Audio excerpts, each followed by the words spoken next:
tidak ingin diliput media dan berbagai wawancara kepada pihak keluarga. Cikal bakal dari Dragon Ball yang sekarang kita ketahui inspirasi dari tokoh aksi laga yaitu Jackie Chan.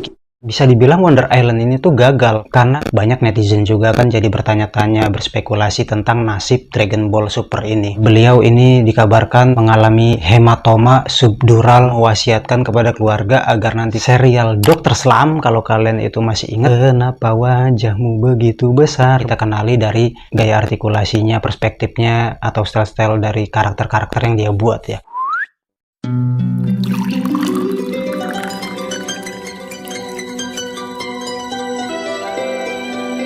Halo, assalamualaikum warahmatullahi wabarakatuh. Kembali lagi dengan saya Prasanggi di channel Prasanggi Story. Di hari Jumat tanggal 8 April 2024 kemarin, secara resmi baik itu di medsosnya Akira Toriyama maupun di website resminya Dragon Ball tersebut, itu diumumkan secara resmi bahwa telah berpulang sang mangaka legendaris Akira Toriyama di 1 Maret 2024. Cuman karena adanya keinginan dari pihak keluarga ataupun sebelumnya sudah Akira Toriyama ini sudah mewasiatkan kepada keluarga agar nanti kalau beliau wafat, Akira ingin mendapatkan ketenangan bagi seluruh keluarga-keluarganya di sekitar itu ya, dengan ketenangan dalam masa duka, tidak ingin diliput media dan berbagai wawancara kepada pihak keluarga. Maka barulah di tanggal 8 Maret 2024 di hari Jumat itu secara resmi baru diumumkan. Beliau ini dikabarkan mengalami hematoma subdural akut ya, yaitu dimana ada selaput di otaknya itu mengalami endapan, ada pendarahan lah kurang lebihnya seperti itu. Bagi sebagian kita generasi 90-an tentunya sangat lekat dan kental ingatan kita akan karya spektakuler mahakarya besar dari seorang mangaka legendaris yaitu Akira Toriyama dengan serial Dragon Ball-nya ya. Bisa dibilang seluruh dunia siapa yang nggak kenal Akira Toriyama ya. Mungkin di benak sebagian warga dunia itu jika menyebut anime, manga atau mangaka tuh top of mind-nya itu adalah Akira Toriyama. Nah, di balik cerita serial anime atau manga Dragon Ball Z ini ternyata memiliki sejarah panjangnya tersendiri ya, yang bisa mungkin saya ceritakan dalam video ini tentang Akira Toriyama sampai dapat membuat mahakarya luar biasa yang begitu legendaris Dragon Ball Z ini. Nah, Akira Toriyama ini seorang mangaka. Jadi apa sih itu mangaka? Mangaka itu sebutan untuk seorang pembuat manga ya. Jadi manga itu adalah produknya yang secara garis besar itu dituangkan dalam serial komik gitu ya. Nah, bentuk komik produknya itu disebut manga. Nah, si pembuat manga itu disebut mangaka. Nah, Akira Toriyama ini menempati peringkat ketiga seorang mangaka terkaya di Jepang ya, atau bahkan di dunia lah ya. Beliau lahir di tanggal 5 April di tahun 1955. Sepak terjang beliau nih sedari muda. Akira Toriyama muda ini tuh di zaman dulu beliau mengakui dalam sesi wawancara di autobiografi host itu beliau menceritakan di saat dia zaman kecil itu kan nggak banyak nih hiburan buat anak-anak di masa itu ya. Jadi anak-anak Jepang di usianya itu kebanyakan itu ya hiburannya atau kegiatannya itu menggambar. Nah, yang membedakan Akira Toriyama dan anak-anak lain di usianya, di kala masa itu anak-anak sebagai hiburan aja untuk hobi lah gitu ya. Nah, Akira Toriyama ini sangat serius menggeluti dan menekuni bidang gambar ini. Terbukti dari pendidikan yang beliau ambil pun jurusannya tuh ke desain grafis gitu ya, desain ilustrasi dan sebagainya lah.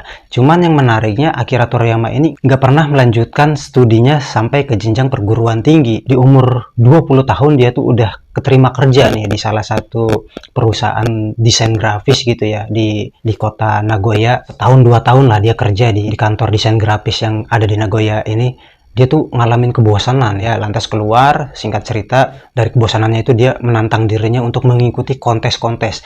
Kala itu ada kontes event yang disponsori oleh Shonen Jump ya. Shonen Jump itu sebuah media atau tepatnya majalah ya yang menaungi beberapa komikus atau kan di Jepang istilahnya itu mangaka ya atau manga yang bisa beredar dalam tiap minggunya di Shonen Jump itu. Singkat cerita di tahun 1978 Akira Toriyama mengisi tadi ya setiap minggunya mengisi manga di Shonen Jump ini.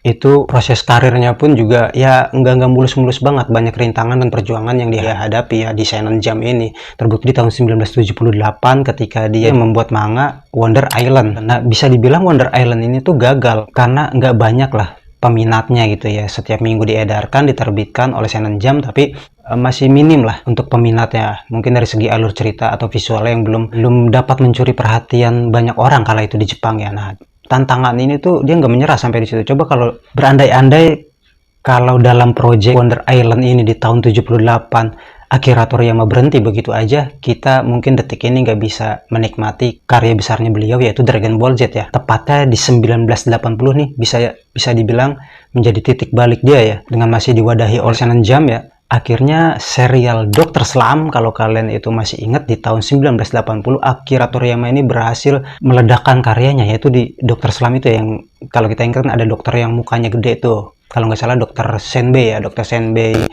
Morimaki apa siapa gitu. Pokoknya dia punya anak angkatnya yang dia bikin itu, dia tuh robot gitu ya, namanya Arale kan. Kalau kalian ingat liriknya gitu kan, kenapa wajahmu begitu besar, banyak yang memanggilmu wajah besar, bahkan di foto tak terlihat semua. Udah, ntar kena copyright. Pokoknya itu dokter Slump Arale. Kalau kalian ingat yang pakai topi ada sayap Honda gitu ya, bukan sayap ya, itulah di topinya ada sayapnya. Nah, kan kalau lihat sepintas-sepintas, nah stylenya dia tuh dari Dr. Slump ini kan kental banget ya di Son Goku ya itu. Jadi kurang lebihnya sih kalau intermezzo sedikit, style seseorang manga atau ilustrator itu biasanya nggak jauh tuh style-stylenya. Bisa kita kenali dari gaya artikulasinya, perspektifnya, atau style-style dari karakter-karakter yang dia buat ya. Nah, lanjut dari Dr. Slump ini tuh menuai keberhasilan nih. Sampai di tahun berikutnya, di tahun 81, serial manganya Dr. Slump ini diadaptasi ke serial TV anime itu ya, tayang di Jepang Fuji TV di 81 sampai 86 tuh. Sampai masih di tahun 81 Dr. Slump ini mendapatkan penghargaan ya, yaitu Shogakukan Manga Award di tahun yang sama ya, di tahun 81. Nah, dari sini nih titik balik Dr. Slump itu. Sejak tahun 81 sampai 86 sebenarnya ada lagi karya yang menjadi cikal bakalnya Dragon Ball yang sekarang kita ketahui ini nih, yang populer di mana-mana, yaitu tepatnya di tahun 1983, Akira Toriyama ini menciptakan terlebih dahulu yaitu karakter atau serial manga Dragon Boy. Nah, Dragon Boy ini menurut yang saya kutip dari wawancara beliau, Dragon Boy ini itu terinspirasi dari tokoh aksi laga ya, yaitu Jackie Chan. Kita udah tahu semua Jackie Chan. Yang menginspirasi Dragon Boy ini adalah film Drunken Master di tahun 1978 yang dibintangi oleh Jackie Chan. Dari sini nih Dragon Boy yang visualnya seperti ini. Nah, ini kan kalau dilihat seorang anak dari tampilannya ini sangat, kalau buat saya pribadi, saya dapat nih gambaran visual Jackie Chan yang dituang ke dalam manga ini ya, dari style-stylenya, rambutnya begini ya, agak berantakan dikit begini. Nah, inilah serial Dragon Boy ini yang terbit di tahun 1983 adalah cikal bakal dari Dragon Ball yang sekarang kita ketahui ya, yang populer, merajai dunia, belahan dunia manapun, ratingnya selalu tinggi. Nah, Dragon Ball itu sendiri lahirnya di tahun 1989 sampai 1995. 11 tahun itu diadaptasi ke dalam serial anime di televisi, lagi-lagi Fuji TV pastinya ya. Lalu diedarkan seluruh dunia dengan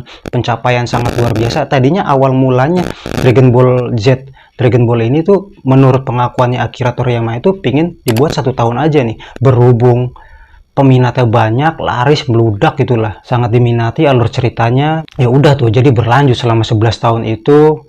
Manganya terus keluar, juga serial animenya juga tayang konsisten. Nah, kurang lebih itulah sepak terjang Akira Toriyama, perjuangan beliau yang nggak gampang, nggak mulus ya, sampai menemukan sebuah mahakarya besar, yaitu serial anime yang populer di seluruh dunia, yaitu Dragon Ball Z.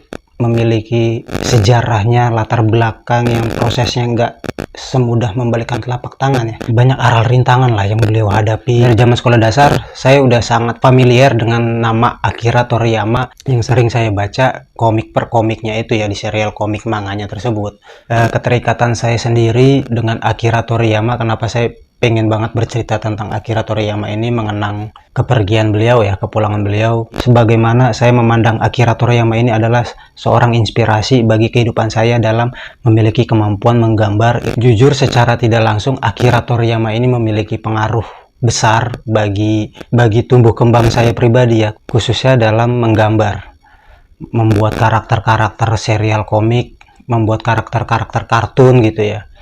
Kemampuan saya dalam menggambar sampai sekarang berkembang, bisa membuat diorama, patung 3 dimensi seperti ini, dan seterusnya. Itu saya sangat akui pengaruh besarnya adalah datang dari Akira Toriyama.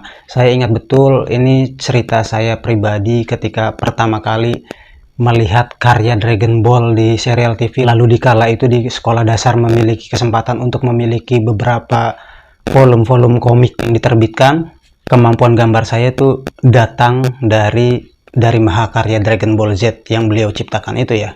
Dimana waktu itu pun juga saya sering berimajinasi, berfantasi, dan mereferensikan karya Son Goku dan teman-temannya itu ke dalam goretan atau style gambar saya di kala waktu sekolah dasar. Sampai saya ingat banget untuk pertama kalinya saya bisa membuat komik dengan beberapa halaman gitu ya, bisa membuat panel-panel komik, kolom-kolom komik, atau frame-frame komik yang dibubuhi teks balon itu ya untuk dialognya di karakter-karakter komik tersebut. Ya walaupun hasilnya nggak bagus, tapi secara alur saya terinspirasi dari komik atau anime atau manga Dragon Ball Z ini ya, tentunya dipengaruhi besar oleh Akira Toriyama. Maka Akira Toriyama ini dalam pikiran saya, dalam diri saya ini tuh sangat melekat, kental bagi kehidupan saya pribadi ya. Sampai juga kan kemampuan menggambar saya juga itu bisa membuahkan penghasilan ya, dapat memenuhi kebutuhan hidup saya di fase-fase saya menjadi ilustrator itu.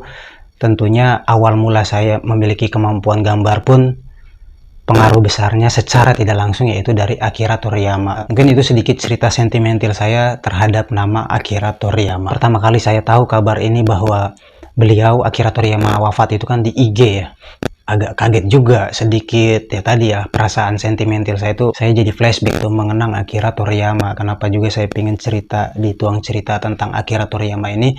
Pastinya banyak lah, saya yakin banyak banget yang merasa kehilangan sepeninggal beliau. Apalagi kan di sekarang nih di tahun 2024 ini kalau nggak salah kan masih ada projectnya beliau ya, Akira Toriyama itu kan terusannya Dragon Ball kan serinya sampai sekarang tuh. Yang terakhir yang saya tahu itu Dragon Ball Super ya.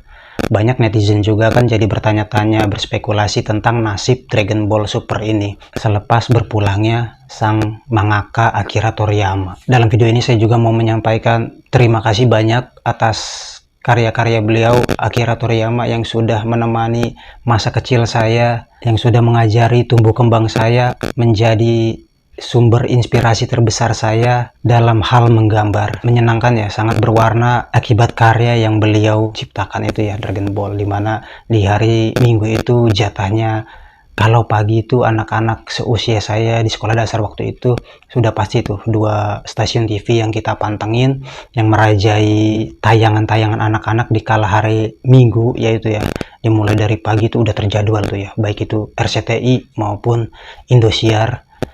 Kurang lebih Dragon Ball itu dulu ada di Indosiar ya. Pokoknya hari Minggu tuh kenangan warna-warninya tuh diisi dengan serial-serial dari Jepang sana yang begitu berwarna, begitu banyak menginspirasi. Salah satunya Akira Toriyama, sang legenda mangaka dengan mahakaryanya Dragon Ball Z. Kali lagi turut berduka cita atas berpulangnya sang mangaka legendaris Akira Toriyama. Untuk sebuah apresiasi pada channel saya di Prasanggi Story, kalian bisa like, subscribe, share, juga komennya. Saya bakal balik lagi dengan cerita-cerita unik selanjutnya. Pantengin terus Prasanggi Story. Singkat cerita, saya Prasanggi pamit undur diri. Salam tuang rasa, tuang cerita.